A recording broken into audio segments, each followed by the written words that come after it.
Hello students, आप सभी का स्वागत है। बच्चों, आज की इस वीडियो में हम समझेंगे कि 2023 में होने वाले सीबीएसई बोर्ड एग्जामिनेशंस में साइंस में कौन कौन से टॉपिक से एग्जामिनेशंस में ज़्यादातर क्वेश्चंस पूछा जाता है, या फिर एनसीईआरटी साइंस बुक से कौन कौन से क्वेश्चंस आपके एग्जामिनेशंस में आ सकते हैं। तो चलो मैं एक एक करके सभी चैप्टर से आप लोगों को बताता हूँ। सबसे पहले chapter 1 chemical reactions and equation से जो क्वेश्चंस आपके एग्जामिनेशंस में आ सकते हैं या फिर जो टॉपिक्स से आ सकते हैं, तो वो मैं आप लोगों को बताता हूँ।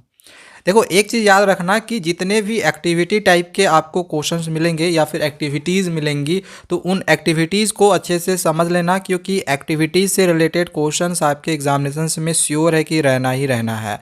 बाकी यहाँ पे देख लो, एक इम्पॉर्टेंट ये आपका टॉपिक है बैलेंस्ड केमिकल इक्वेशन, जिसमें आपको इक्वेशन बैलेंस करने के लिए भी दिया जा सकता है, या तो फिर अलग तरीके से भी क्वेश्चंस को पूछा जा सकता है।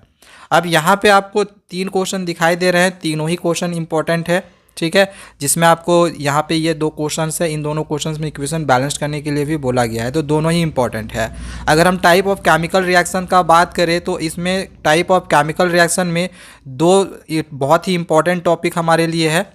एक तो जो टाइप्स है वो आपका डिस्प्लेसमेंट रिएक्शन है, दूसरा टाइप होगा डबल डिस्प्लेसमेंट रिएक्शन और ऑक्सीडेशन एंड रिडक्शन। ये तीनों टॉपिक में से क्वेश्चन आपका एग्जामिनेशन में बनना ही बनना है, खास करके ऑक्सीडेशन और रिडक्शन से एकदम श्योर है कि क्वेश्चन आपका बनेगा ही बनेगा ऑक्सीडेशन एंड रिडक्शन से, ठीक है। और इसके एक्टिविटीज़ को, जैसे कि हमने कहा कि जितने भी एक्टिविटीज़ आप लोग को मिलेंगे, तो उन एक्टिविटीज़ को एक बार ज़रूर समझ लेना, क्योंकि वहाँ से क्वेश्चन आएंगे। बाकी रेंसिडिटी आपका नहीं आएगा, ठीक है। तो यहाँ पे हमने आपको जो इम्पोर्टेंट टॉपिक है वो बता दिया है। अगर हम इम्पॉर्टेंट क्वेश्चंस का बात करें, तो ये आपका एक इसमें से क्वेश्चन नंबर 1 आ सकता है, यहाँ से एक आपका क्वेश्चन नंबर 3 आ सकता है। ये दोनों क्वेश्चन बहुत ही ज़्यादा इंपॉर्टेंट है, खास करके अगर हम क्वेश्चन नंबर 3 का बात करें तो, क्योंकि ये ऑक्सीडेशन और रिडक्शन से रिलेटेड है और इस तरह के क्वेश्चन एग्जामिनेशन में आपके आएंगे। अगर अब हम एक्सरसाइजेज का बात करें, तो एक्सरसाइजेज में जैसे ये क्वेश्चन आपके एग्जामिनेशन में आ सकता है, ये भी आ सकता है, दोनों को एक बार देख लेना और अच्छे से समझ लेना। बाकी ये भी क्वेश्चन आपके एग्जामिनेशन में आ सकता है, जैसे कि हमने कहा कि balance chemical equation important topic है, तो यहाँ से भी क्वेश्चन आपके एग्जामिनेशन में आएंगे। यहाँ पर भी इक्वेशन बैलेंस करने के लिए बोला गया है, तो ये सब इंपॉर्टेंट क्वेश्चन आपका, ठीक है। ये सब सारे इंपॉर्टेंट है। एक्सोथर्मिक और इंडोथर्मिक मोस्ट इंपॉर्टेंट क्वेश्चन, इसको वीवीआई कर लेना, एग्जामिनेशन में आता ही आता है एक्सोथर्मिक और इंडोथर्मिक वाला। इसके बाद 10 नंबर भी आप लोगों के लिए इंपॉर्टेंट है। 11 नंबर जो क्वेश्चन है ये आपके एग्जामिनेशन में नहीं आएगा, ठीक है, वो कि why are decomposition reaction called the opposite of combination reaction, ये नहीं आता है। इसके बाद यहाँ पर ये भी इस तरह का क्वेश्चन भी एग्जामिनेशन में आपका नहीं पूछा जाता है, ठीक है, इस तरह क्वेश्चन नहीं आएगा। फिर ये प्रिसिपिटेशन रिएक्शन, ये भी इंपॉर्टेंट है, इसको भी देख लेना। जैसे ऑक्सीडेशन रिडक्शन, तो मैं जैसे बार बार कह रहा हूँ कि इंपॉर्टेंट है ही है। 17 भी इंपॉर्टेंट है। इसके बाद 18 जो है वो आपको मेटल नॉन मेटल में पढ़ना ही है, फिलहाल यहाँ से इंपॉर्टेंट नहीं है। ये सब सारे क्वेश्चन आपके सिलेबस में ही नहीं है इनफैक्ट, ठीक है, तो ये क्वेश्चन आपके एग्जामिनेशन में नहीं आने वाला है। तो चैप्टर हमने आपके लिए कंप्लीट कर दिया है। चलिए अब हम आगे चैप्टर नंबर 2 के इंपॉर्टेंट क्वेश्चन को और टॉपिक्स को समझते हैं। अब चलिए chapter 2 acid basis and salt से इंपॉर्टेंट क्वेश्चंस और इंपॉर्टेंट टॉपिक्स को समझते हैं। तो यहाँ पे ये जो क्वेश्चन दिया गया है, ये सब सारे क्वेश्चन एग्जामिनेशन में नहीं आएंगे। इसमें से आपका एक्टिविटी से रिलेटेड क्वेश्चन रहेगा। जैसे ये वाली जो एक्टिविटी है मोस्ट इंपॉर्टेंट एक्टिविटी है, यहाँ से क्वेश्चन आपके एग्जामिनेशन में 100% है कि बनना ही बनना है, तो इस एक्टिविटी को अच्छे से ज़रूर समझ के जाना। इसके बाद एक और एक्टिविटी है ये वाली, तो ये भी आप लोग के लिए वेरी वेरी इंपॉर्टेंट है। ये दोनों एक्टिविटी में से एक एक्टिविटी आपके एग्जामिनेशन में पक्का है कि वो रहेगा ही रहेगा, तो उसको अच्छे से ज़रूर करके जाना। यहाँ से अगर हम इंपॉर्टेंट क्वेश्चंस का बात करें, तो एक ये फर्स्ट वाला जो क्वेश्चन है इंपॉर्टेंट है, बाकी ये दोनों उतना इंपॉर्टेंट नहीं है, ठीक है। करना होगा तो क्वेश्चन नंबर 1 को जरूर करके ही जाना। इसके बाद और हम यहाँ पे देखते हैं इंपॉर्टेंट क्वेश्चन को। इसमें से आपका 2 क्वेश्चन इंपॉर्टेंट है, क्वेश्चन नंबर 2 और क्वेश्चन नंबर 3, बाकी उतने इंपॉर्टेंट नहीं है। बाकी एक थोड़ा सा जो इंपॉर्टेंट मुझे लग रहा है वो क्वेश्चन नंबर 5 लग रहा है, क्योंकि ये कभी कभी एग्जामिनेशन में दे दिया है, ठीक है, प्रीवियस ईयर्स में कभी कभी ये पूछा हुआ है। तो यहाँ से 3 क्वेश्चन जो है वो ज़्यादा इंपॉर्टेंट है, बाकी जो क्वेश्चन बच गया वो आपके एग्जामिनेशन में बिल्कुल भी नहीं आने वाला है। इसके बाद देखो यहाँ पे जो पीएच है ना, तो पीएच से रिलेटेड क्वेश्चन एग्जामिनेशन में 100% श्योर है कि यहाँ से बनेगा ही बनेगा, बहुत ही इंपॉर्टेंट टॉपिक है। तो पीएच वाला जो कॉन्सेप्ट है वो अच्छे से समझ के जाना, क्वेश्चन वहाँ से आपका एक बनेगा ही बनेगा। और यहाँ पे कुछ नेचुरल सोर्स और इसमें कौन सा एसिड पाया जाता है वो दिया गया है। तो यहाँ से भी 1 से 2 क्वेश्चन एग्जामिनेशन में आते ही आते हैं, तो इसको भी अच्छे से कर लेना। इसके बाद यहाँ पे ये जो क्वेश्चन नंबर 2 है ये आप लोग के लिए इंपॉर्टेंट है, बाकी ये 1, 3 और 4 उतने इंपॉर्टेंट है नहीं। यहाँ से फिर आप लोग के लिए एक बहुत ही इंपॉर्टेंट टॉपिक आने वाला है जिसमें फॉर्मेशन एग्जामिनेशंस में करने के लिए देता है। चाहे यहाँ पे आप देख लो ब्लीचिंग पाउडर का हो सकता है कि प्रिपरेशन दे दे कि ब्लीचिंग पाउडर किस तरह से बनता है या फिर इसका क्या यूज़ है। ठीक है, तो यहाँ से 5 फॉर्मेशन है, इन पाँचों में से एक आपका 100% गारंटी है कि आना ही आना है, और ये आएगा भी तो कम से कम 3 से 5 मार्क्स में क्वेश्चन आना ही आना है। ठीक है, तो हाई मार्क्स में आएगा तो इसकी प्रिपरेशन अच्छे से सीख के जाएँ। जैसे बेकिंग सोडा का क्या यूजेज है या फिर किस तरह से वो बनता है, चाहे वॉशिंग सोडा हो या फिर इसका यूज़ क्या हो, वॉशिंग सोडा का प्लास्टर ऑफ पेरिस किस तरह से इसका फॉर्मेशन होता है या फिर इसका क्या यूज़ है, तो ये एक बार ज़रूर देख के जाना। क्वेश्चन यहाँ से बनेगा ही बनेगा, एकदम 100% श्योर है, ये बनना ही बनना है यहाँ से। ठीक है, तो पाँचों के प्रिपरेशन को अच्छे से समझ के जाना। अब यहाँ पे जैसे ये इसका कॉमन नेम पूछा है, ठीक है, तो ब्लीचिंग पाउडर होगा, तो इस तरह का क्वेश्चन एग्जामिनेशन में फिर आता है। तो वो अगर पाँचों करके जाते हो तो शॉर्ट क्वेश्चन भी आपके बहुत सारे तैयार हो जाएंगे। ठीक है, ये जैसे क्वेश्चन नंबर 2 भी इंपॉर्टेंट है, 1 मार्क्स में आ सकता है। क्वेश्चन नंबर 3 भी इंपॉर्टेंट है, ये भी 1 मार्क्स में आ सकता है। इसके बाद 4 भी इंपॉर्टेंट है। यहाँ से देखा जाए ना तो आपके ये चारों पांचों जो क्वेश्चन है शॉर्ट है, छोटे छोटे हैं आंसर इसके, और ये पांचों ही इंपॉर्टेंट है। और ये सारा फॉर्मेशन जो है हम बताया अभी प्रिपरेशन से रिलेटेड क्वेश्चन बने हुए हैं। बाकी अगर इसमें से एक्सरसाइजेज का बात करें तो यहाँ से जितने भी आपके मल्टीपल चॉइस क्वेश्चन दिखाई दे रहे हैं, मल्टीपल चॉइस क्वेश्चन सारे ही कर लेना। अगर हम यहाँ पे लॉन्ग शॉर्ट में अगर हम बात करें, ये जो थ्योरेटिकल टाइप में क्वेश्चन है, तो ये क्वेश्चन नंबर 7 बहुत ही ज़्यादा इंपॉर्टेंट है, इसको जरूर करके जाना। ऊपर में भी इस तरह क्वेश्चन को हमने आपको टिक करवाया है। चाहे क्वेश्चन नंबर 8 भी इंपॉर्टेंट है। इसके बाद क्वेश्चन नंबर 9 भी आप लोग के लिए काफ़ी ज़्यादा इंपॉर्टेंट है, और इस बार के बोर्ड एग्जामिनेशंस में इस तरह क्वेश्चन आना ही आना है। भले ही प्रीवियस ईयर्स में इस तरह क्वेश्चन नहीं आते थे, लेकिन इस बार से अब आपके इस तरह का क्वेश्चन एग्जामिनेशंस में आएगा। इसके बाद ये जो 11 नंबर है ये भी आप लोग के लिए काफ़ी ज़्यादा इंपॉर्टेंट है, क्योंकि पीएच से रिलेटेड क्वेश्चन है। पीएच वाला जो टॉपिक है वो आप लोग के लिए बहुत ही इंपॉर्टेंट टॉपिक है। यहाँ पे आपका क्वेश्चन नंबर 13 इंपॉर्टेंट है, 14 भी इंपॉर्टेंट है, और 15 मोस्ट इंपॉर्टेंट है, क्योंकि यूजेज पूछा गया वॉशिंग सोडा और बेकिंग सोडा का, जो कि ऊपर में मैंने आप लोगों को बताया था कि ये इंपॉर्टेंट है। अब चलिए chapter 3 metals and non metals के इंपॉर्टेंट क्वेश्चंस और टॉपिक्स को समझते हैं। तो यहाँ पे ये जो फर्स्ट टॉपिक दिया गया है फिजिकल प्रॉपर्टीज़, तो ये इतना इंपॉर्टेंट नहीं है, काफ़ी आसान सा टॉपिक है। इससे रिलेटेड क्वेश्चन एग्जामिनेशंस में बहुत ही कम बार पूछा जाता है, लेकिन यहाँ पे ये 1 मार्क्स वाले क्वेश्चन कुछ दिए गए हैं, इसको याद कर लेना, ज़्यादा समय नहीं लगेगा। हालांकि एग्जामिनेशंस में दोनों ही क्वेश्चन आने के चांसेस बहुत कम है, उतने इंपॉर्टेंट है नहीं, लेकिन आसान है, याद जरूर कर लेना इसको। केमिकल प्रॉपर्टीज़ ऑफ मेटल्स और नॉन मेटल बहुत ही इंपॉर्टेंट टॉपिक है, इसमें बहुत सारे आपको एक्सेप्शंस भी मिलेंगे, तो इसको एक बार अच्छे से तैयारी कर लेना, क्योंकि इससे रिलेटेड क्वेश्चन आता है एग्जामिनेशन में। यहाँ पे आपको एक एक्टिविटी टाइप में दिखाई दे रहा होगा, इसको कर लेना, ये भी इम्पॉर्टेंट है। इसके बाद यहाँ पे आपको एक रिएक्टिविटी सीरीज़ दिखाई देगा। रिएक्टिविटी सीरीज़ से क्वेश्चन एग्जामिनेशंस में 100% कन्फर्म्ड है कि बनता ही बनता है, तो रिएक्टिविटी सीरीज़ को याद कर लेना, इससे रिलेटेड क्वेश्चंस की तैयारी करना। अब जैसे यहाँ पे ये वाली जो क्वेश्चन है जिसमें पूछा गया है कि सोडियम को हम केरोसिन ऑयल में डुबो कर क्यों रखते हैं, मोस्ट इंपॉर्टेंट क्वेश्चन है, रिएक्टिविटी सीरीज़ से रिलेटेड है, तो इसको कर लेना। इसके बाद यहाँ पे जो क्वेश्चन नंबर 3 दिखाया गया है ये भी आप लोग के लिए बहुत ही ज़्यादा इंपॉर्टेंट है, तो 1 और 3 ज़्यादा इंपॉर्टेंट है। ठीक है, बाकी ये जो आपका 4, 5 है उतने इंपॉर्टेंट है नहीं। चलो इसके बाद हम आगे और भी जो इसके इंपॉर्टेंट क्वेश्चन है उसको देखते हैं। देखो ये जो टॉपिक है ना, प्रॉपर्टीज़ ऑफ आयोनिक कंपाउंड, तो इससे रिलेटेड क्वेश्चन भी एग्जामिनेशन में आ सकता है। जैसे कि ये वाला क्वेश्चन आपके एग्जामिनेशन में आ सकता है, या फिर क्वेश्चन नंबर 2 भी एग्जामिनेशन में आ सकता है। ये बहुत ही आसान सा क्वेश्चन है जो कि थ्योरी टाइप में है, तो वो आएगा नहीं। और ये जो टॉपिक है ऑक्यूरेंस ऑफ मेटल्स, इससे आप एकदम रख लो कि एग्जामिनेशन में आपका रहेगा ही रहेगा। रीज़न क्या है कि ये कई सालों से हमारे सिलेबस में था नहीं, इस बार आपका 2023 बोर्ड एग्जामिनेशन के लिए सीबीएसई ने इस टॉपिक को रख दिया है। तो सीबीएसई एक तरह से ना आपको चीख कर बता रही है कि हम यहाँ से क्वेश्चन आपके एग्जामिनेशन में ज़रूर देंगे, और ज़्यादा मार्क्स का भी रहेगा, 3 से 5 मार्क्स का क्वेश्चन श्योर है कि रहना ही रहना है। तो ऑक्यूरेंस ऑफ मेटल्स के जो कॉन्सेप्ट है उसको एकदम बिल्कुल क्लियर रखना। ठीक है, पूरा चैप्टर अगर आपको समझना होगा तो डिस्क्रिप्शन पे लिंक मिल जाएगा, जाके आप समझ सकते हो। हमने ऑलरेडी सारे चैप्टर को अच्छे से समझाया हुआ है, जितने टॉपिक्स हैं उनको अच्छे से कवर किया हुआ है। ठीक है, चलो अब यहाँ से रिलेटेड जो क्वेश्चन आपके बनते हैं वो दिखाता हूँ। जैसे ऑक्यूरेंस ऑफ मेटल से ही रिलेटेड ये सब सारे टर्म है, तो ये इंपॉर्टेंट है, इसको याद कर लेना। ऑक्यूरेंस ऑफ मेटल अगर आप या समझ लेते हो ना तो ये सब क्वेश्चन आपका इजीली हो जाएगा। बाकी क्वेश्चन नंबर 2 आपका आने वाला है नहीं। क्वेश्चन नंबर 3 भी बहुत ही इंपॉर्टेंट है, इसको एक बार कर लेना, ये भी आपको ऑक्यूरेंस ऑफ मेटल से ही रिलेटेड है। कोरोजन वाला टॉपिक उतना इंपॉर्टेंट नहीं है, लेकिन ये 50-50 चांस है, ठीक है, 50-50 चांस है कि आ सकता है। तो कोरोजन को एक बार ज़रूर समझ लेना कि क्या क्या कोरोजन है, बहुत ज़्यादा लेंदी टॉपिक नहीं है।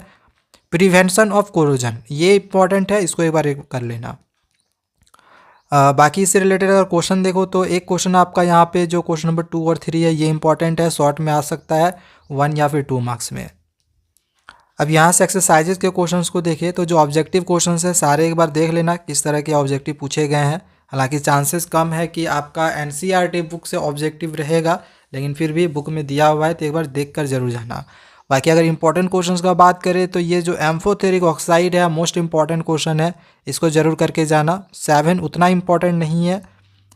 इसके बाद आगे ये जो क्वेश्चन नंबर 9 है, इस बार आपके एग्जामिनेशन में इस टाइप के क्वेश्चन जरूर रहेगा, इसको कर लेना। इसके बाद क्वेश्चन नंबर 8 भी आप लोग के लिए इंपॉर्टेंट है। क्वेश्चन नंबर 9 जो कि कोरोजन टॉपिक से रिलेटेड है, ठीक है। आयरन को हम जंग लगने से कैसे बचा सकते हैं, तो 2 प्रिवेंशन लिखना है हमें, तो ये भी इंपॉर्टेंट है। 10 नंबर गिव रीजन से रिलेटेड क्वेश्चन आ सकता है, ये चारों ही कर लेना। एग्जामिनेशंस में कभी कभी ये सब क्वेश्चन आ जाते हैं तो इसको कर लेना।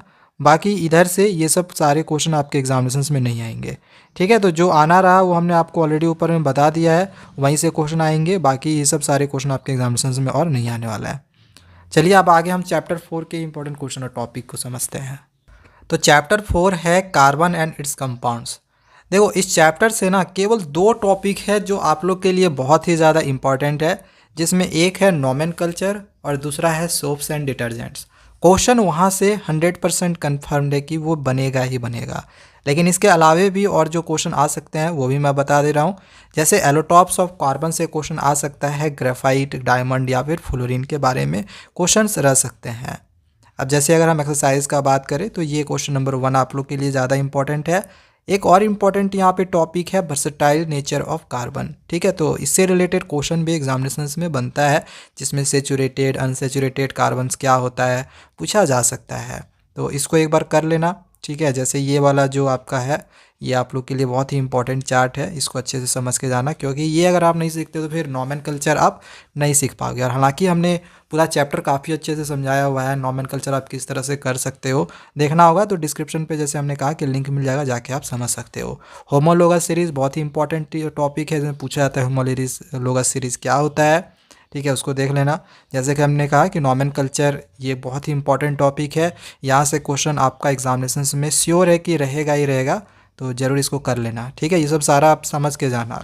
अब जैसे यहाँ से ये आपका क्वेश्चन नंबर 1 इम्पॉर्टेंट है, 2 इम्पॉर्टेंट है नहीं, इसके बाद क्वेश्चन नंबर 3 भी आपका इम्पॉर्टेंट है, ठीक है, ये ज़्यादा इंपॉर्टेंट है 3 वाला।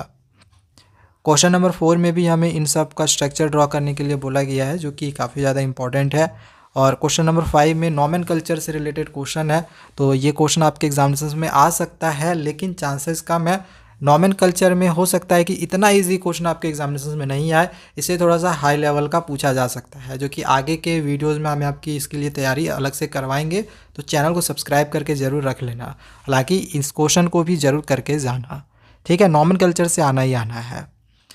इसके बाद आप एक टॉपिक आता है chemical properties of carbon compounds. हालांकि उतना इम्पोर्टेंट टॉपिक नहीं है, लेकिन छोटा सा टॉपिक है, जिसमें आपको कुछ कुछ केमिकल रिएक्शंस के बारे में पढ़ना है, जैसे कम्बशन के बारे में पढ़ना है, इसके बाद ऑक्सीडेशन के बारे में पढ़ना है, एडिशन रिएक्शन के बारे में पढ़ना है, सब्स्टिट्यूशन रिएक्शन के बारे में पढ़ना है। तो ये बेसिक नॉलेज के लिए समझ सकते हो, बाकी एग्जामिनेशन पॉइंट ऑफ व्यू से उतने इंपॉर्टेंट नहीं है, ठीक है। जैसे ये सब क्वेश्चन आपके एग्जामिनेशन में बिल्कुल भी नहीं आने वाला है। इसके बाद यहाँ पे 2 इंपॉर्टेंट कार्बन कंपाउंड्स के बारे में दिया गया है, इथेनॉल और इथेनोइक एसिड।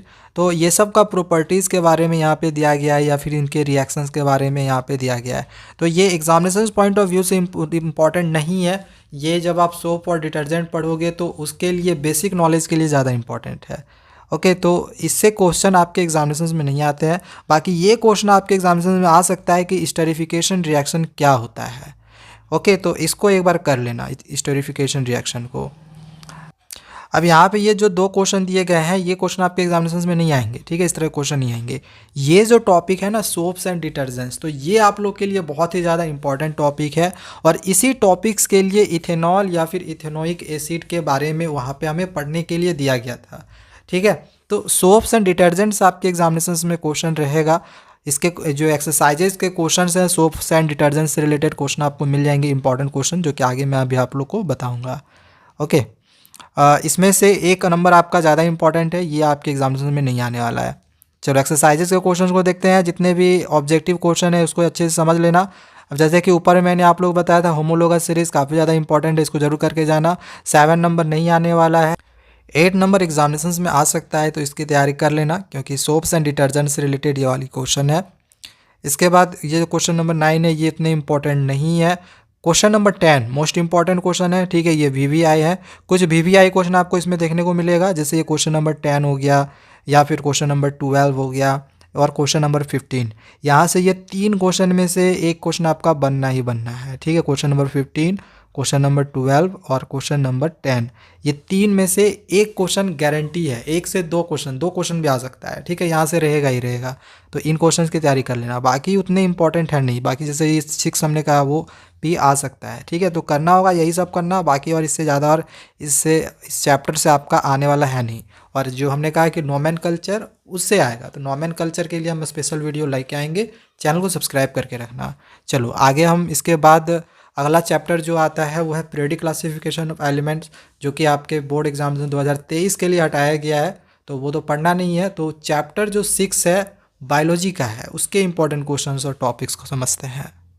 तो अब चलिए चैप्टर 6 लाइफ प्रोसेस से इंपॉर्टेंट क्वेश्चंस और टॉपिक्स को समझते हैं। देखो ये जो चैप्टर है ये भले ही बहुत बड़ा है, लेकिन बहुत ही इंपॉर्टेंट चैप्टर है बायोलॉजी का, और इससे एग्जामिनेशंस में बहुत सारे क्वेश्चंस आते भी हैं। अब यहाँ पे ये जो इन टेक्स्ट क्वेश्चन दिए हुए हैं, तो ये सब क्वेश्चन आपके एग्जामिनेशंस में बिल्कुल भी नहीं आने वाला है, क्योंकि इसमें बहुत सारे इंपॉर्टेंट टॉपिक्स हैं। जैसे ये जो न्यूट्रिशन टॉपिक है ये बहुत ही इंपॉर्टेंट टॉपिक है, यहाँ से क्वेश्चन एग्जामिनेशन में बनता है, जिसमें आपका ऑटोट्रॉफिक न्यूट्रिशन से रिलेटेड क्वेश्चन आ सकता है, फोटोसाइंथेसिस से रिलेटेड क्वेश्चन आ सकता है, या फिर यहाँ पे आगे हेटरोट्रॉफिक न्यूट्रिशन होगा, इससे रिलेटेड क्वेश्चन एग्जामिनेशन में आ सकता है, ठीक है। तो बहुत ही इंपॉर्टेंट टॉपिक है ये। न्यूट्रिशन इन एमोएबा आ सकता है, या फिर न्यूट्रिशन इन ह्यूमन बींग से रिलेटेड क्वेश्चन आ सकता है। तो ये सब सारे इंपॉर्टेंट टॉपिक्स हैं।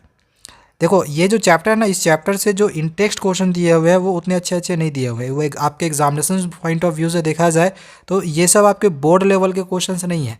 ये आपका प्री बोर्ड में आ सकता है, या फिर हाफ ईयरली में आ सकता है, लेकिन बोर्ड एग्जामिनेशंस में इस तरह के क्वेश्चन नहीं आते हैं, ठीक है। और आएगा भी तो ये आपका 1 मार्क्स से ज़्यादा नहीं आएगा। हालांकि बेसिक नॉलेज के लिए जानना ज़रूरी भी है इन आंसर्स का, इन क्वेश्चंस के आंसर्स का। तो मैं रिकमेंड करूँगा कि इन क्वेश्चंस के आंसर्स को एटलीस्ट एक बार आप ज़रूर समझ लेना, क्योंकि इससे बेसिक नॉलेज आपका पता चलेगा चैप्टर का। आगे नेक्स्ट टॉपिक है रिस्पायरेशन। ये भी एक बहुत ही इंपॉर्टेंट टॉपिक है, और इससे भी रिलेटेड एग्जामिनेशन में क्वेश्चन आते हैं। आपने जैसे यहाँ पे देखा एटीपी से रिलेटेड क्वेश्चन एग्जामिनेशन में आ सकता है। और इसके भी अगर आप देखो यहाँ पे जो इन टेक्स्ट क्वेश्चन दिए हुए हैं तो ये उतने इंपॉर्टेंट नहीं है। यहाँ से आपका सिर्फ 2 क्वेश्चन एग्जामिनेशन में भी आ सकता है, लेकिन क्वेश्चन जो तरीका होगा रिस्पायरेशन का जो पूछने का वो अलग तरीके से होगा, ठीक है। इस तरह के क्वेश्चन की प्रैक्टिस मैं आपको अलग से दूसरे वीडियो में करवाऊँगा। आगे हम ट्रांसपोर्टेशन देखेंगे, ह्यूमन बींग्स में भी देखेंगे, प्लांट्स के कॉन्सेप्ट में भी समझेंगे। तो इसमें से आपका ये हार्ट वाला एग्जामिनेशंस में आता है, और ये 100% गारंटी है कि हार्ट वाला जो क्वेश्चन है वो एग्जामिनेशंस में रहेगा ही रहेगा, ठीक है। तो हार्ट का फंक्शन वगैरह आप देख लेना, इंपॉर्टेंट है। जिससे ब्लड प्रेशर है ये भी इंपॉर्टेंट टॉपिक है। ये सब सारा आपका इंपॉर्टेंट टॉपिक था। इसके बाद आगे का टॉपिक है ट्रांसपोर्टेशन इन प्लांट्स। तो ये भी आप लोग के लिए एक बहुत ही इंपॉर्टेंट टॉपिक है। इसमें से भी एग्जामिनेशंस में क्वेश्चन बनता है, जैसे ट्रांसपिरेशन क्या होता है, एसेंट ऑफ सेप से रिलेटेड क्वेश्चन आ सकता है। इसके इन टेक्स्ट क्वेश्चन का बात करें तो इसमें से भी बहुत सारे इंपॉर्टेंट क्वेश्चन आपके बनते हैं, ठीक है। इसमें सारे के सारे आपके बेसिक नॉलेज के लिए भी जानना ज़रूरी है, और मे बी कि यही सब क्वेश्चन आपके एग्जामिनेशन में भी रहेंगे, लेकिन पूछने का जो तरीका होगा वो अलग अलग तरीके से पूछा जा सकता है। तो ये सब सारे क्वेश्चंस को अच्छे से आप लोग एक बार ज़रूर समझ लेना। एक्सक्रिएशन ये भी बहुत ही एक इम्पॉर्टेंट टॉपिक है। ये भी आपके एग्जामिनेशन में इससे भी रिलेटेड क्वेश्चन रहता है, ठीक है। जो कि किडनी का यहाँ पे जो आप देख रहे होते आर्टिफिशियल किडनी, ठीक है, तो इससे रिलेटेड क्वेश्चन एग्जामिनेशन में रहता है। प्लांट्स का जो एक्सक्रीशन रहता है इस टॉपिक से रिलेटेड बहुत कम चांस ऐसा है कि क्वेश्चन आपके एग्जामिनेशंस में रहेगा। अब अगर हम इसके इन टेक्स्ट क्वेश्चन का बात करें तो ये जो फर्स्ट क्वेश्चन है ये एकदम वीवीआई क्वेश्चन है, एग्जामिनेशंस में आपका आना ही आना है, ठीक है। इसके बाद ये फिर उतना इम्पोर्टेंट नहीं है और फिर ये फिर 3 वाला आपका इम्पोर्टेंट है, ठीक है। हाई चांसेस है कि ये भी आ सकता है एग्जामिनेशंस में। तो यहाँ से ये आपके 2 क्वेश्चन इंपॉर्टेंट बनते हैं। बाकी अगर हम एक्सरसाइजेस का बात करें तो सारे एमसीक्यूज़ को कर लेना। और इसके बाद अगर हम एक्सरसाइज के यहाँ पे क्वेश्चंस का बात करें तो जैसे ये आपका 1 मार्क्स में या फिर 2 मार्क्स में आ सकता है।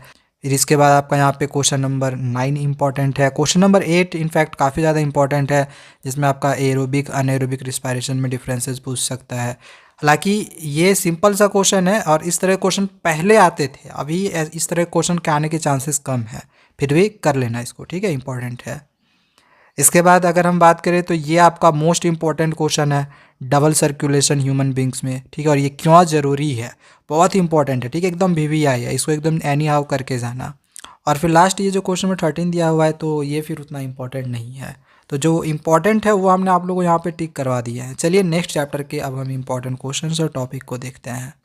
अब चैप्टर 7 है कंट्रोल एंड कोऑर्डिनेशन।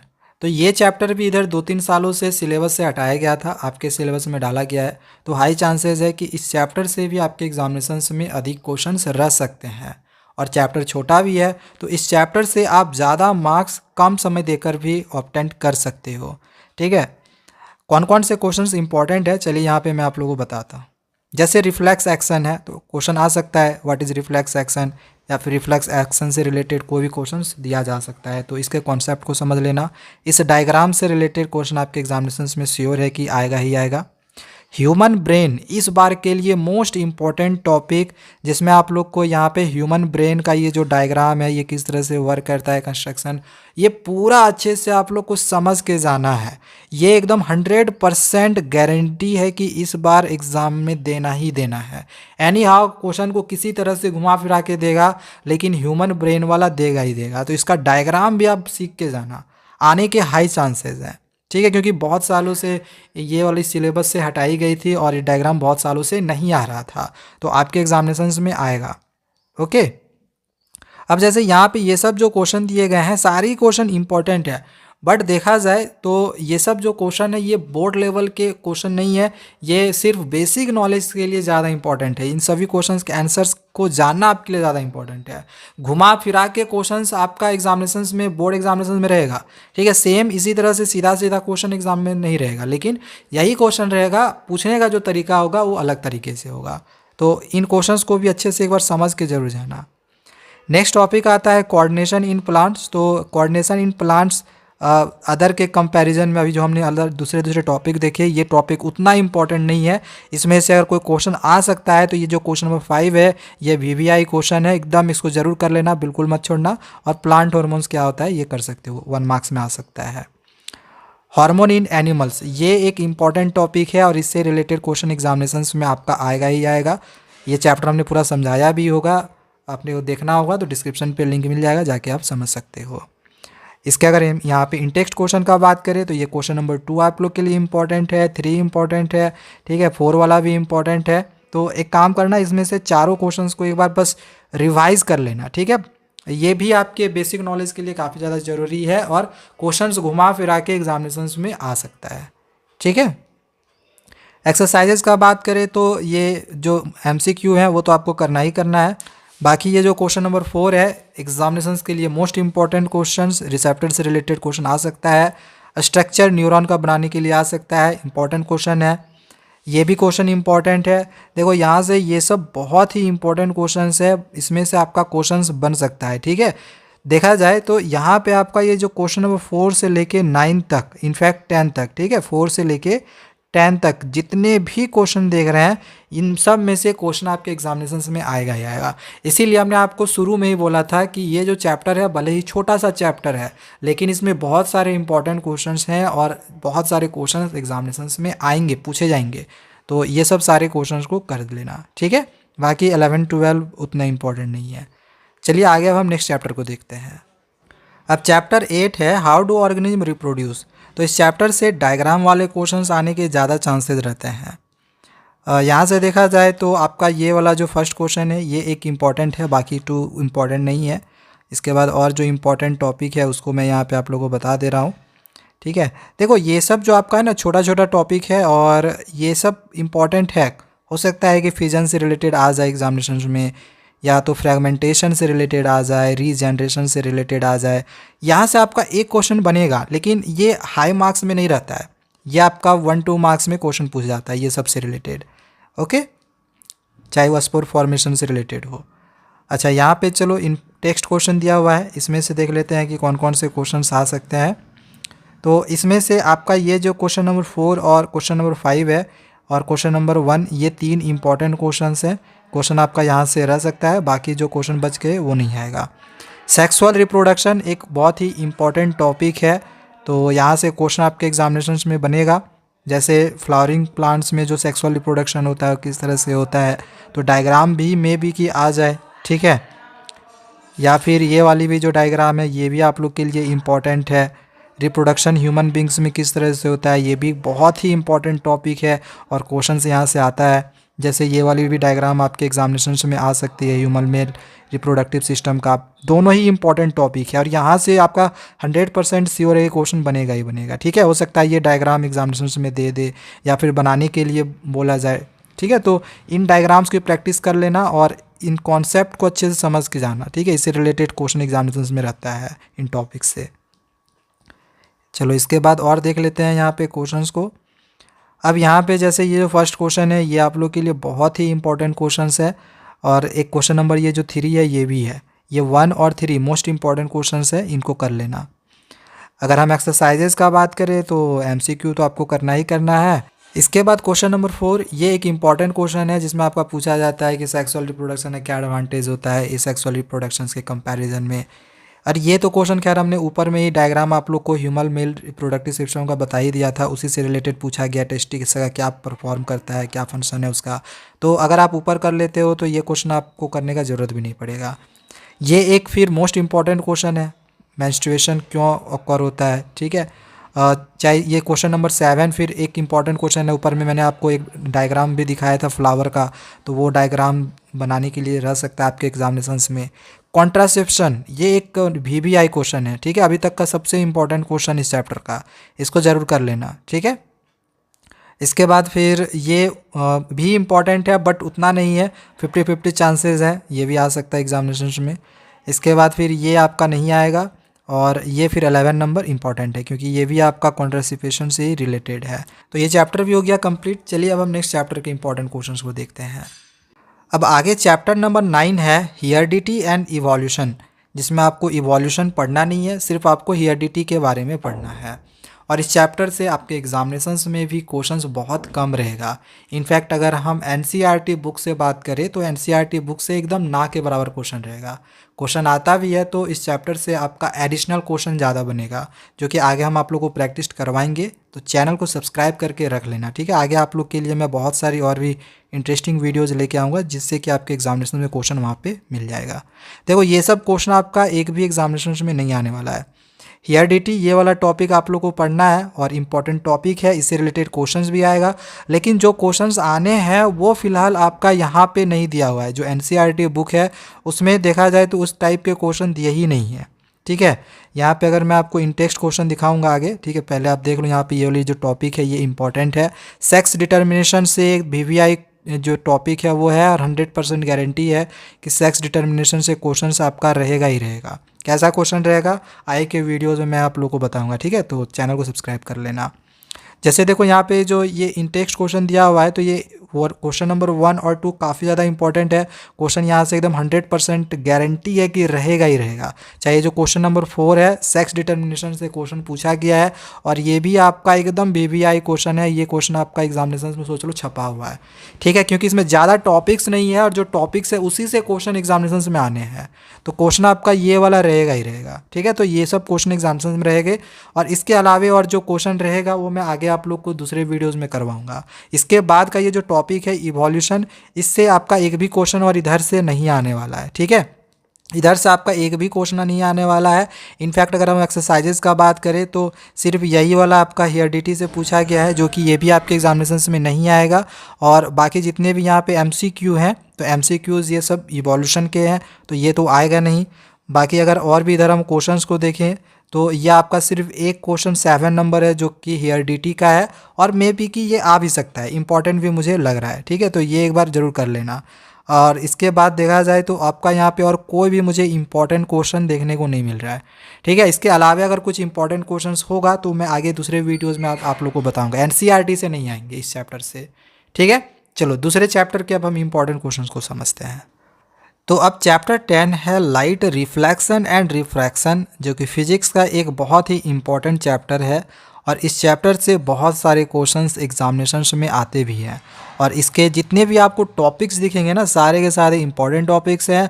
और ये भाई देख लो, ये जो टेबल है ना, इसमें से क्वेश्चंस गारंटी 100% गारंटी है कि रखा हुआ है। ठीक है, सोच लो इससे क्वेश्चन आपका छपना ही छपना है, या फिर इमेज फॉर्मेशन करने के लिए भी एग्जामिनेशन में आ सकता है, पोजीशन लिखने के लिए आ सकता है। बोल देगा कि अगर सी पे ऑब्जेक्ट है तो उसका पोजीशन क्या होगा, या फिर इमेज का साइज़ क्या होगा, या फिर नेचर इमेज का क्या होगा।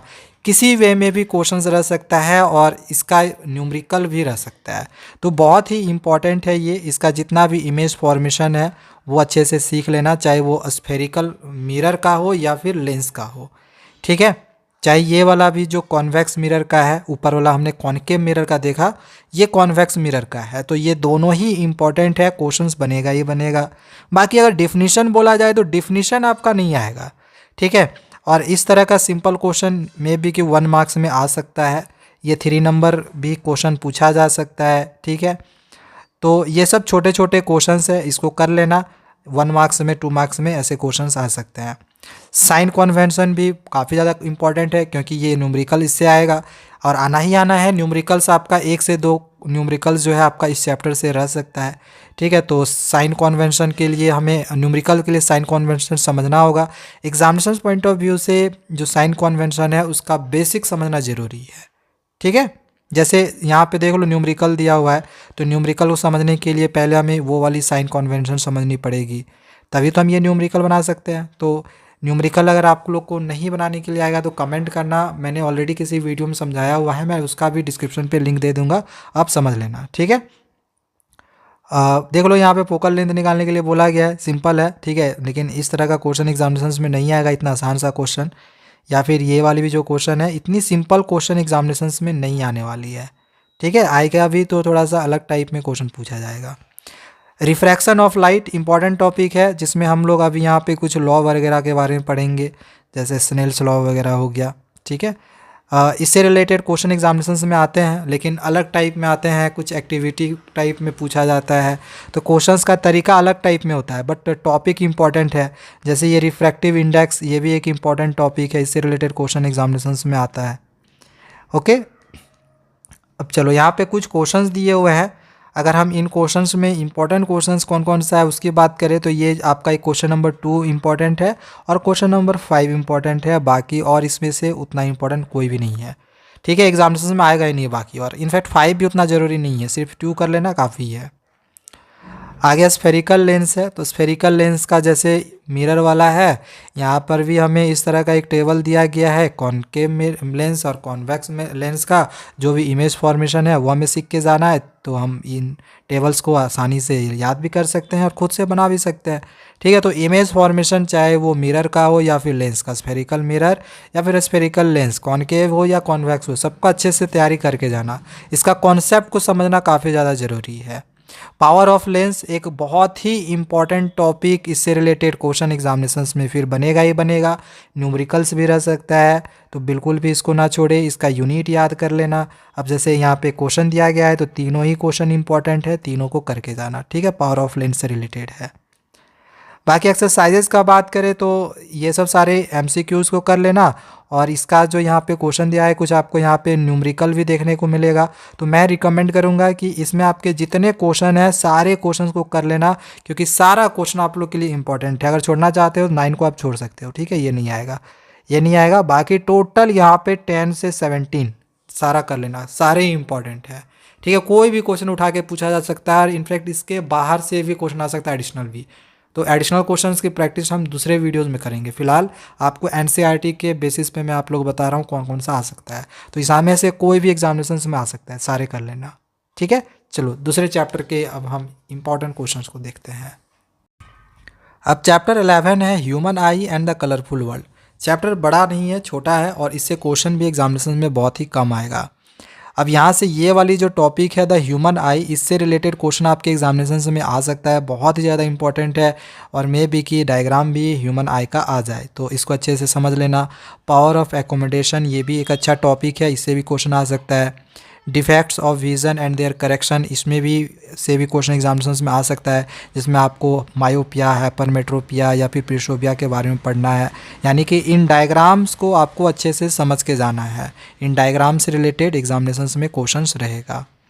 अब यहाँ पे कुछ इंटेक्स्ट क्वेश्चन दिए हुए हैं, तो इन इंटेक्स्ट क्वेश्चन में एक क्वेश्चन नंबर 4 को, ये तीनों ही इंपॉर्टेंट है, इसको कर लेना। बाकी यहाँ प्रिज्म से भी रिलेटेड क्वेश्चन एग्जामिनेशन में रह सकते हैं, भले ही एनसीईआरटी का नहीं रहेगा, लेकिन घुमा फिरा के प्रिज्म से भी रिलेटेड क्वेश्चन एग्जामिनेशन में पूछा जाता है, ठीक है। डिस्पर्शंस ऑफ लाइट से भी क्वेश्चन रहता है, ये भी इंपॉर्टेंट टॉपिक है। इन सब के कॉन्सेप्ट को अच्छे से समझ के जाना, क्योंकि एनसीईआरटी से इसमें क्वेश्चन नहीं बनेगा, लेकिन एडिशनल क्वेश्चन जो बनते हैं वो थोड़ा सा घुमा फिरा के पूछा जाता है।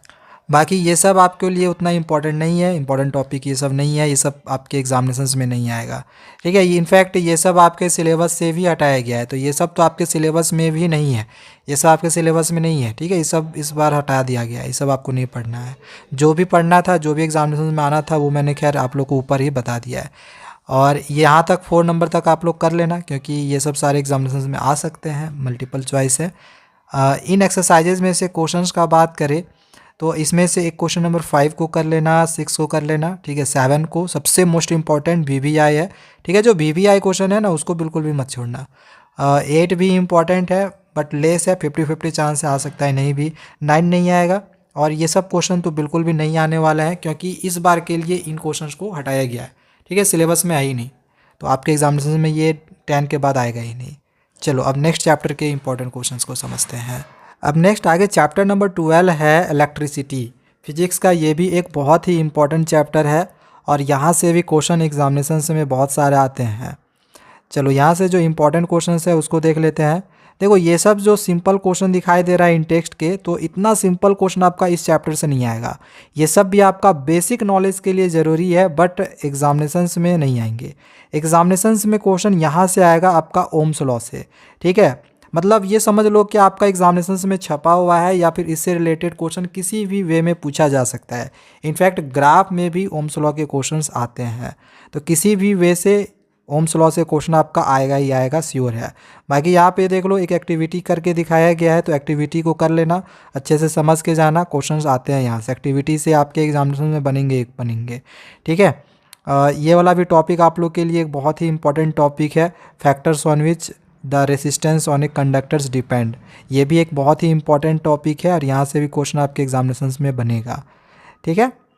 इन न्यूमेरिकल्स को भी देख लेना, न्यूमेरिकल्स जितना यहाँ पे दिया हुआ है, ये सब भी न्यूमेरिकल्स भले ही सेम टू सेम तो नहीं आएगा, लेकिन अगर आप इन न्यूमेरिकल्स को समझ के जाते हो, तो जो भी न्यूमेरिकल्स एग्जामिनेशन में आएगा तो वो आप कर सकते हो। लेकिन यहाँ से ये वाली न्यूमेरिकल्स एक इम्पॉर्टेंट न्यूमेरिकल्स है, और हो सकता है कि सेम यही वाला आपके एग्जामिनेशन में भी आ जाए। अब चलो यहाँ पे कुछ इंटेक्स्ट क्वेश्चन दिए हुए हैं, जैसे ये वाली क्वेश्चन जो है काफ़ी ज़्यादा इंपॉर्टेंट है, एग्जामिनेशन में आ सकता है। बाकी ये सब जो क्वेश्चन है वो नहीं आएगा। एक आपका क्वेश्चन नंबर 4 फिर आ सकता है, ठीक है। ये जो क्वेश्चन नंबर 4 है, ये नंबर आ सकता है, ठीक है, इसको देख लेना। बाकी इतना ज़्यादा इंपॉर्टेंट नहीं है 4 भी, बट 50-50 चांसेस है कि आने के, ओके। इसके बाद रेजिस्टर्स को सीरीज़ में या फिर पैरेलल में कनेक्शन करने का, ये यहाँ से जो क्वेश्चन बनता है वो आपका न्यूमेरिकल में बनता है, और ये श्योर आना ही आना है, ठीक है। तो इसका भी जो क्वेश्चन रहता है वो एनसीईआरटी बुक से नहीं रहता है, ये कोई भी क्वेश्चन एडिशनल उठा के पूछ दिया जाता है। जैसे एनसीईआरटी का यहाँ पे जो ये इन टेक्स्ट में क्वेश्चन दिया गया है, तो यहाँ से क्वेश्चन आपका नहीं रहेगा, ठीक है। क्वेश्चन आपका रेजिस्टर पैरेलल या फिर सीरीज़ में से रहेगा, बट वो एनसीईआरटी से नहीं रहेगा। एनसीईआरटी से ये बाहर क्वेश्चन से आता है ये, ठीक है। तो फिलहाल यहाँ पे जो क्वेश्चन दिए हुए हैं आप इनकी प्रैक्टिस कर सकते हो सकता है कि ये क्वेश्चन आपके एग्जामिनेशन में भी आ जाए, बट चांसेस कम है। लेकिन बेसिक नॉलेज के लिए आपको क्वेश्चंस की प्रैक्टिस करनी है, ठीक है। ये सब क्वेश्चन आपको सीख कर जाना है कैसे हम इन क्वेश्चंस को बनाते हैं। इसके बाद यहाँ पे ये जो इन टेक्स्ट क्वेश्चन दिए गए हैं ना, सारे इन टेक्स्ट क्वेश्चन बहुत ही इंपॉर्टेंट है। अब हो सकता है कि सीधा सीधा आपके एग्जामिनेशन में ना आए, लेकिन इन्हीं क्वेश्चंस को अलग तरीके से घुमा फिरा के एग्जामिनेशन में पूछा जा सकता है, या फिर सीधा सीधा भी आ सकता है। तो इन क्वेश्चंस को कर लेना। Heating effect of electric current, ये वाली जो टॉपिक है, इस टॉपिक से एग्जामिनेशन में क्वेश्चन श्योर रहेगा ही रहेगा, ठीक है। इसमें से क्वेश्चन एग्जामिनेशन में रहता ही है और न्यूमेरिकल्स भी रहता है, ठीक है। तो इसके जो न्यूमेरिकल्स यहाँ पे दिए हुए हैं, इन न्यूमेरिकल्स को अच्छे से समझ लेना, ठीक है। खास करके ये वाला जो है ये VVI है, इसको अच्छे से ज़रूर समझ के जाना, न्यूमेरिकल्स रहेगा। यहाँ पे ये जो इंटेक्स्ट क्वेश्चन है, तो यहाँ पे ये 2 क्वेश्चन इंपॉर्टेंट है, 50-50 चांस है, ठीक है। बहुत ज़्यादा इंपॉर्टेंट नहीं है, बट 50-50 चांस है कि एग्जामिनेशन में आ सकता है। इसके बाद आगे यहाँ पे ये जो इलेक्ट्रिक पावर है, ये एक इम्पॉर्टेंट टॉपिक है आपका, ठीक है। इसका यूनिट वगैरह पूछा जाता है, तो इसको अच्छे से समझ के जाना। इससे रिलेटेड जो आपका न्यूमेरिकल्स है वो भी एग्जामिनेशन में आ सकता है। तो इसमें से आपका ये दोनों क्वेश्चन इंपॉर्टेंट है, दोनों कर लेना। बाकी अगर हम इसके एक्सरसाइजेस का बात करें, तो जो भी MCQs हैं उसको अच्छे से समझ के जाना। और इसके जो एक्सरसाइजेस के क्वेश्चंस हैं, तो इसके भी जितने भी एक्सरसाइजेस के क्वेश्चंस हैं सारे वो कर लेना, ठीक है। कोई भी क्वेश्चन एग्जामिनेशन में आ सकता है, क्योंकि देखो न्यूमेरिकल्स में ना कहाँ से कौन सा क्वेश्चन आएगा ये कह पाना मुश्किल होता है, ठीक है। इसको गेस कर पाना मुश्किल होता है, कोई भी क्वेश्चन उठा के एग्जामिनेशन में न्यूमेरिकल्स में दे देता है। तो इसी वजह से जितना ज़्यादा आप न्यूमेरिकल्स की प्रैक्टिस करोगे, आपके नॉलेज उतने ज़्यादा बढ़ेंगे और एग्जामिनेशन में आप लिख सकते हो। तो क्वेश्चन सारे की प्रैक्टिस करके जाना, ज़्यादा से ज़्यादा इसमें न्यूमेरिकल्स ही भरा पड़ा है, ठीक है। कुछ और हम इंपॉर्टेंट न्यूमेरिकल्स आप लोग करवाएंगे, बस उसको कर लेना, एग्जामिनेशन में बहुत ही अच्छा मार्क्स आपका आ जाएगा। अब चलो दूसरा और भी कुछ चैप्टर्स बचा हुआ है, तो उसके भी इंपॉर्टेंट क्वेश्चन और टॉपिक्स को समझते हैं। अब चैप्टर 13 है magnetic effects of electric current. तो इस चैप्टर से भी आपके बहुत सारे टॉपिक्स को हटाया गया है, और जानना ज़रूरी है कि कौन सा आपके एग्जामिनेशन में आएगा और कौन सा नहीं आएगा, ठीक है। तो मैग्नेटिक फील्ड और फील्ड लाइंस ये एक इम्पॉर्टेंट टॉपिक्स है, और इससे रिलेटेड क्वेश्चन एग्जामिनेशन में ज़रूर बनता है। इन टेक्स्ट का ये क्वेश्चन भी काफ़ी ज़्यादा इंपॉर्टेंट है, इसको अच्छे से समझ के जाना। इसके बाद ये वाली जो टॉपिक है ये भी आपके सिलेबस में है, और इससे रिलेटेड क्वेश्चन भी आपके एग्जामिनेशन में आएगा इस टॉपिक से रिलेटेड। इसके बाद अगर आप देखो तो यहाँ पे एक टॉपिक दिया गया है स्ट्रेट कंडक्टर, ठीक है। तो ये वाला टॉपिक आपके सिलेबस से हटाया गया है, तो इससे रिलेटेड क्वेश्चन आपके एग्जामिनेशन में नहीं आएगा, हालांकि इंपॉर्टेंट था। राइट हैंड थंब रूल, ये भी आपके सिलेबस में नहीं है, तो ये भी आपके एग्जामिनेशन में नहीं आने वाला है, ठीक है। अब यहाँ पे इन टेक्स्ट में 3 क्वेश्चन है, तीनों क्वेश्चन इंपॉर्टेंट है, 1 मार्क्स के लिए इंपॉर्टेंट है, इसको कर लेना, ठीक है। इसके बाद ये वाले आपके सिलेबस में है और इम्पॉर्टेंट भी है, तो इसको अच्छे से समझ के जाना। आगे यहाँ पे magnetic field due to current in a solenoid, एक बहुत ही इंपॉर्टेंट टॉपिक, और इस साल आपके एग्जामिनेशंस में सोलिनॉइड से क्वेश्चन श्योर है कि वो आएगा ही रहेगा। यहाँ से इन टेक्स्ट से अगर देखा जाए तो इन टेक्स्ट से ये जो क्वेश्चन दिए गए हैं ये आप लोग के लिए उतने इंपॉर्टेंट नहीं है, यहाँ से नहीं रहेगा। इसके बाद का टॉपिक दिया गया है कि force on A current carrying conductor in a magnetic field, तो ये भी एक इम्पॉर्टेंट टॉपिक है और आपके सिलेबस में भी है, तो इससे क्वेश्चन भी आपका श्योर है कि आएगा ही आएगा। चलो इसके बाद यहाँ पे और हम देखते हैं। इसके बाद यहाँ पे कुछ क्वेश्चन दिए गए हैं टेक्स्ट क्वेश्चन, तो ये सब आपके एग्जामिनेशन में नहीं आएंगे, ठीक है। ये सब क्वेश्चन इंपॉर्टेंट नहीं है। इलेक्ट्रिक मोटर जो कि एक इम्पॉर्टेंट टॉपिक था बट आपके सिलेबस में नहीं है, तो ये इससे रिलेटेड क्वेश्चन आपके एग्जामिनेशन में नहीं आने वाला है। हाँ, फ्लेमिंग का लेफ्ट हैंड रूल, ये क्वेश्चन आएगा, ठीक है, जैसे ऊपर में मैंने आप लोग बताया था, लेकिन मोटर नहीं आएगा, ठीक है। मोटर से रिलेटेड एक भी क्वेश्चन आपका नहीं आने वाला है। इनफैक्ट इलेक्ट्रोमैग्नेटिक इंडक्शन, ये टॉपिक भी हटाया गया है, ये भी आपको नहीं पढ़ना है। इलेक्ट्रोमैग्नेटिक इंडक्शन आपको पढ़ना ही नहीं है, तो ये सब आपको नहीं पढ़ना है, ठीक है। ये सब आपको कुछ नहीं पढ़ना है। इलेक्ट्रिक जनरेटर भी नहीं पढ़ना है, ये भी आपके सिलेबस में नहीं है, ठीक है। ये सब आपके एग्जामिनेशन में कोई भी क्वेश्चन नहीं आने वाला है। फिर आपका सिलेबस यहाँ से शुरू होता है डोमेस्टिक इलेक्ट्रिक सर्किट्स, तो यहाँ से आपके एग्जामिनेशन में क्वेश्चन बनेंगे। पिछले साल हटाया गया था लेकिन आपके इस बार सिलेबस में डाला गया है, तो यहाँ से क्वेश्चन आपका बन सकता है। क्वेश्चन आपके एग्जामिनेशंस के पॉइंट ऑफ व्यू से थ्योरी टाइप में ये क्वेश्चन आ सकता है, इंपॉर्टेंट है, ठीक है। या फिर 1 क्वेश्चन नंबर 1 और 3 इंपॉर्टेंट है, 2 नहीं है फिर इंपॉर्टेंट, ओके। 1 और 3 को करके जाना। इसका अगर हम एक्सरसाइजेस का बात करें तो जो भी यहाँ पे आपके एमसीक्यूज़ में है, एमसीक्यूज़ को ज़रूर कर लेना, एमसीक्यूज़ के क्वेश्चंस को मत छोड़ना। 7 नंबर एक इम्पॉर्टेंट क्वेश्चन है, क्वेश्चन आ सकता है आपके एग्जामिनेशंस में, सोलिनॉइड वाला क्वेश्चन आ सकता है, ये भी इंपॉर्टेंट है। क्वेश्चन नंबर 9 ये भी इंपॉर्टेंट है, इससे भी आ सकता है। 10 नंबर फिर आपका नहीं आएगा, इलेक्ट्रिक मोटर वाला क्वेश्चन नहीं आएगा। इसके बाद 12 नंबर भी, ये भी इलेक्ट्रिक मोटर से रिलेटेड है, ये भी आपका नहीं आएगा। क्वेश्चन नंबर 13 ये भी आपके एग्जामिनेशन में नहीं आएगा। क्वेश्चन नंबर 14 भी नहीं आने वाला है। क्वेश्चन नंबर 15 भी चांस कम है आपके एग्जामिनेशन में आने का, जनरेटर तो खैर सिलेबस में है ही नहीं। फिर आपका यहाँ से आएगा, ये जो 17 और 18 है ये VVI क्वेश्चन है, इसको बिल्कुल ही मत छोड़ना, ठीक है। चलो अब दूसरे चैप्टर को और भी जो बचे हुए हैं उसके इंपॉर्टेंट क्वेश्चन को देखते हैं। अब एक लास्ट चैप्टर 15 बच गया, our environment. Chapter 14 sources of energy था, जो कि आप लोग को पढ़ना नहीं था, ठीक है, वो आपके सिलेबस में नहीं था। तो चलिए आवर इन्वायरमेंट के जो इंपॉर्टेंट क्वेश्चंस है उसको समझ लेते हैं। तो ये जो इकोसिस्टम है ये एक इम्पॉर्टेंट टॉपिक है और इससे रिलेटेड क्वेश्चन एग्जामिनेशन में आता है, जिसमें आपका फूड चेन और फूड वेब एक टॉपिक होगा, इससे रिलेटेड क्वेश्चन एग्जामिनेशन में बनते हैं। ये जो फूड चेन और फूड वेब है, इस टॉपिक से 1-2 क्वेश्चन एग्जामिनेशन में, छोटे छोटे क्वेश्चन, मतलब 1 से 2 मार्क्स में पूछा जाता है। या फिर यहाँ पे ये जो फ्लो चार्ट एक बनाया गया है, इस फ्लो चार्ट से श्योर है कि 1 से 2 क्वेश्चन एग्जामिनेशन में भी इससे भी बनेगा और इससे भी शॉर्ट क्वेश्चन बनेंगे। या फिर यहाँ पे ये जो 2 इन टेक्स्ट क्वेश्चन दिए हुए हैं ये दोनों ही इंपॉर्टेंट है। इस चैप्टर से NCERT से श्योर क्वेश्चन रहेगा और डायरेक्ट क्वेश्चन पूछा जाएगा, घुमा फिरा के भी ज़्यादा नहीं आएगा, ठीक है। ओजोन लेयर ये भी एक इम्पॉर्टेंट टॉपिक है और यहाँ से भी क्वेश्चन एग्जामिनेशन में आ सकता है, ठीक है। ओजोन लेयर से भी कभी कभी एग्जामिनेशन में आ जाता है क्वेश्चन। अब यहाँ पे जैसे 3 क्वेश्चन दिए हुए हैं, तीनों थ्योरी टाइप में है और तीनों इंपॉर्टेंट भी है, ठीक है। NCERT का इस चैप्टर से इंपॉर्टेंट क्वेश्चंस बनता है और सीधा सीधा क्वेश्चन भी आ जाएगा आपके एग्जामिनेशन में। अब जैसे ये वाली जो क्वेश्चन है ये भी आपके एग्जामिनेशन पॉइंट ऑफ व्यू से काफ़ी ज़्यादा इंपॉर्टेंट है, क्वेश्चन नंबर 1, और इस तरह क्वेश्चन अक्सर एग्जामिनेशन में आता है, ठीक है, आना ही आना है। या फिर 2 भी इंपॉर्टेंट है, दोनों कर लेना। NCERT के इसमें सारे क्वेश्चन इंपॉर्टेंट है। इसके एक्सरसाइजेस का अगर हम बात करें तो MCQ क्वेश्चंस को कर लेना। बाकी इसमें से जैसे ये क्वेश्चन नंबर 4 इंपॉर्टेंट है, क्वेश्चन नंबर 6 VVI क्वेश्चन है, इसको ज़रूर कर लेना, बिल्कुल भी मत छोड़ना, ठीक है। बाकी 7 भी इंपॉर्टेंट है, 8 इंपॉर्टेंट नहीं है, फिर 9 नंबर फिर इंपॉर्टेंट है। तो आपका हमने जितना भी चैप्टर है, टोटल चैप्टर का इंपॉर्टेंट क्वेश्चंस, इंपॉर्टेंट टॉपिक्स करवा दिया है। अब इन सब के अलावे भी कुछ क्वेश्चंस एक्स्ट्रा अलग से एडिशनल टाइप में रहेंगे, कुछ केस स्टडी बेस्ड में रहेंगे, जो कि हम आगे के वीडियोज़ में करवाएंगे आप लोग को। तो चैनल को सब्सक्राइब करना बिल्कुल ही मत छोड़ना।